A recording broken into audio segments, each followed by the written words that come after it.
Experience বিধানসভা নির্বাচন হাতে একেবারে সময় কম, আপনার যে এক্সপিরিয়েন্স, আপনার যে অভিজ্ঞতা, এটা তো মানতেই হবে। আপনি যখন প্রেসিডেন্ট ছিলেন সব থেকে বেশি আসন বিজেপি পেয়েছে। না ঠিক আছে, সেই জায়গায় আমরা পৌঁছেছি একটা জায়গায় ধাপে। তো সেই জন্য আমাদের যেমন আসন বেড়েছে, জনপ্রতিনিধি নেতৃত্ব বেড়েছে, অন্য পার্টি থেকে বহু নেতা এসছেন পার্টিতে, তো তাদের অভিজ্ঞতা, তাদের শক্তি সেটাও তো পার্টিতে যুক্ত হয়েছে। সেজন্য অনেকে ভাবছেন বিজেপি নাই, দেখা যাচ্ছে না। নির্বাচন আসুক, সব দেখতে পাবেন, আর সবাই মিলে একসঙ্গে লড়াই করবে। ভারতীয় জনতা পার্টি একটা যোজনাবদ্ধভাবে কাজ করে, আর প্রত্যেকটি কার্যকর্তা সেখানে আমরা সৈনিক। পার্টি যাকে যে কাজের যোগ্য মনে করে সেই কাজ দেয়। আমাকে একসময় রাজ্যের সাধারণ সম্পাদক, রাজ্যের সভাপতি, তারপরে কেন্দ্রের দায়িত্ব দিয়েছিল, তো আমি তখন সেই রোল প্লে করেছি। আমাদের পরবর্তী জেনারেশন সবসময় রেডি থাকে, তো নেতৃত্ব পরিবর্তন হতে থাকে, পার্টি এগোতে থাকে। তো এখন যারা নেতৃত্ব দিচ্ছেন তারা বাংলার ব্যাপারে ভাবছেন, করছেন, ডিসিশন নিচ্ছেন। আমি একজন কর্মী হিসেবে আছি, পার্টি আমাকে ইলেকশনে কাজে লাগানোর কথা ভাবছে, তো যেরকম যেরকম দায়িত্ব তো আমি সেটা করবো। এখনো কোনো কথা হয়নি, সেই ব্যাপারে হয়নি। মাননীয় অমিত শাহ খালি বলেছেন আপনাকে লাগতে হবে পুরো ফর্মে। আমি বলছি ঠিক আছে, যেমন বলবেন সেটাই হবে। মানে এতদিন বাদে আবার মানে অমিত শাহ একদম সরাসরি আপনার সঙ্গে কথা এবং এরকম ভাবে একটা বার্তা দিলেন, কি বলবেন এই গোটা মানে অনুভূতিটা কি? বার্তা দিলেন বলে পশ্চিমবাংলায় বিজেপি জিততে চায়, সরকার গড়তে চায়, অনেক হয়ে গেছে। আর সারা পশ্চিমবাংলা নয়, পশ্চিমবাংলার মানুষের জীবন নষ্টাগত, সারা ভারতবর্ষকে অশান্ত করে রয়েছে পশ্চিমবাংলা, এবং এখানকার মাধ্যমে যে দেশ বিরোধী শক্তি বাংলাদেশ থেকে ঢুকে সারা দেশে ছড়িয়ে গিয়ে বোম বন্দুক থেকে আরম্ভ করে যা কিছু অ্যান্টি ন্যাশনাল অ্যাক্টিভিটি করছে, তো এটা সারা দেশের লোকও বুঝেছেন। আর আমরা তো লড়াই করছিলামই, এখন সারা দেশ তৈরি বাংলাকে পরিবর্তন করতে। মানে পার্টি এতদিনে দিলীপের পার্টি তাহলে এতদিনে বুঝলো যে দিলীপ ঘোষকে ছাড়া জেতা যাবে না। এক্সপিরিয়েন্স বিধানসভা নির্বাচন হাতে একেবারে সময় কম, আপনার যে এক্সপিরিয়েন্স, আপনার যে অভিজ্ঞতা, এটা তো মানতেই হবে। আপনি যখন প্রেসিডেন্ট ছিলেন সব থেকে বেশি আসন বিজেপি পেয়েছে। না ঠিক আছে, সেই জায়গায় আমরা পৌঁছেছি একটা জায়গায় ধাপে। তো সেই জন্য আমাদের যেমন আসন বেড়েছে, জনপ্রতিনিধি নেতৃত্ব বেড়েছে, অন্য পার্টি থেকে বহু নেতা এসছেন পার্টিতে, তো তাদের অভিজ্ঞতা, তাদের শক্তি সেটাও তো পার্টিতে যুক্ত হয়েছে। সেজন্য অনেকে ভাবছেন বিজেপি নাই, দেখা যাচ্ছে না। নির্বাচন আসুক, সব দেখতে পাবেন, আর সবাই মিলে একসঙ্গে লড়াই করবে। প্রাপ্ত হয়ে গেছিলেন দিলীপ ঘোষ আবারও মানে এই জায়গায় ভোটের ঠিক আগে, এটা কি কৌশল? আমি জানি না ব্রাত্য কি ব্যাপার। যারা পার্টির নেতৃত্বে আছে তারা ডিসিশন নিচ্ছে, তারা কাজ করছে। তো সেরকম এখন সবাইকে দরকার আছে। আমাকে অন্য রাজ্যের বাইরে একাধিক রাজ্যের দায়িত্ব হয়েছিল, সেখানে আমি কাজ করেছি। এখন পশ্চিমবঙ্গ জিততে হবে, সবাইকে একমুখী লড়াই করতে হবে। মানে ভোটের জন্য কি সবাই একসঙ্গে হলেন? নির্বাচনে তো বটেই, সবাইকে লাগেই। তা নাহলে যারা পদাধিকারী তারাই কাজ করতে থাকেন, বাকিটা সঙ্গে থাকেন। 26-এ কি দিলীপ ঘোষকে আবার খড়গপুরে দাঁড়াতে দেখা যাবে? সেটা পার্টি ঠিক করবে। দেখলাম যে একটা আমার সবসময় পছন্দের আসন খড়গপুর। যখন থেকে আমাকে দাঁড়াতে বলা হয়েছিল আমি খড়গপুর বলেছিলাম, লোকসভায় তাই ছিল। গতবারে আমার পছন্দের বাইরে করা হয়েছিল। মানে এই ফল তো ভুগতে হয়েছে পার্টিকে। সেটা সবাই দেখেছেন, রেজাল্ট কি হয়েছে। বাংলায় বিজেপিকে জিততে গেলে কি দিলীপ ঘোষকে লাগবেই? সবাইকে লাগবে, দিলীপ ঘোষ তার মধ্যে একজন।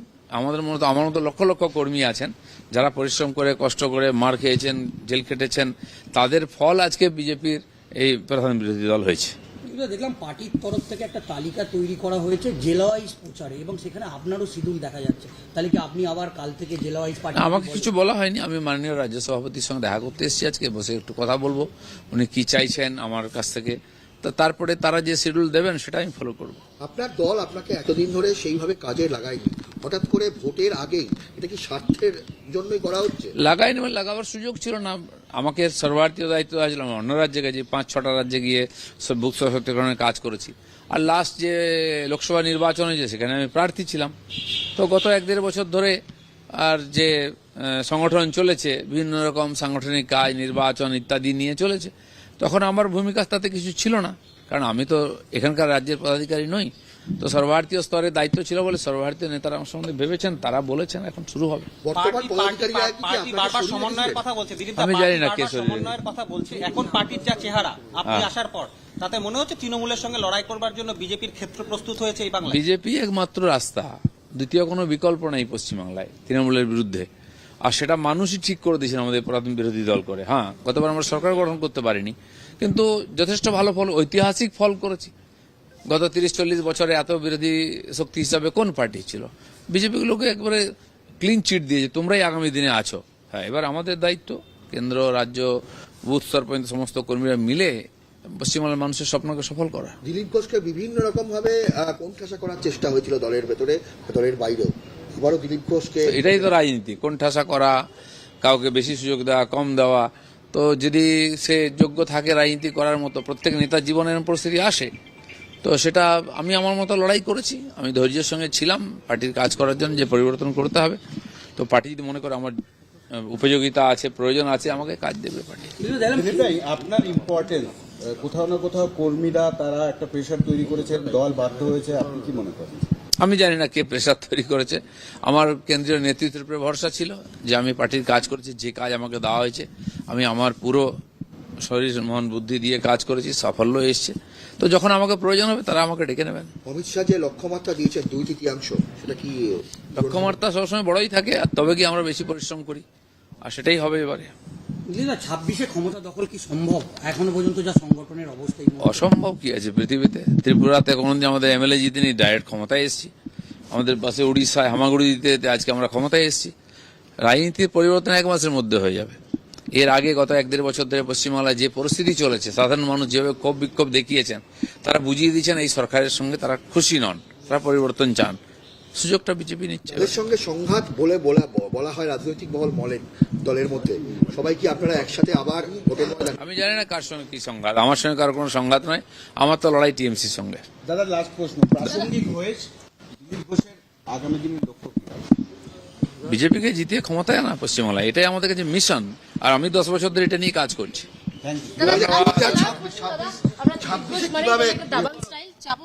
ইউ। প্রয়োজন হলে সেটাও করব, আমি পার্টি ঠিক করবো আমি কি। এক্সপিরিয়েন্স, বিধানসভা নির্বাচন হাতে একেবারে সময় কম। আপনার যে এক্সপিরিয়েন্স, আপনার যে অভিজ্ঞতা, এটা তো মানতেই হবে। আপনি যখন প্রেসিডেন্ট ছিলেন সব থেকে বেশি আসন বিজেপি পেয়েছে। না ঠিক আছে, সেই জায়গায় আমরা পৌঁছেছি একটা জায়গায় ধাপে। তো সেজন্য আমাদের যেমন আসন বেড়েছে, জনপ্রতিনিধির নেতৃত্ব বেড়েছে, অন্য পার্টি থেকে বহু নেতা এসছেন পার্টিতে, তো তাদের অভিজ্ঞতা, তাদের শক্তি, সেটাও তো পার্টিতে যুক্ত হয়েছে। সেজন্য অনেকে ভাবছেন বিজেপি নাই, দেখা যাচ্ছে না। নির্বাচন আসুক, সব দেখতে পাবেন, আর সবাই মিলে একসঙ্গে লড়াই করবে। ভারতীয় জনতা পার্টি একটা যোজনাবদ্ধভাবে কাজ করে, আর প্রত্যেকটি কার্যকর্তা সেখানে আমরা সৈনিক। পার্টি যাকে যে কাজের যোগ্য মনে করে সেই কাজ দেয়। আমাকে একসময় রাজ্যের সাধারণ সম্পাদক, রাজ্যের সভাপতি, তারপরে কেন্দ্রের দায়িত্ব দিয়েছিল। তো আমি তখন সেই রোল প্লে করেছি।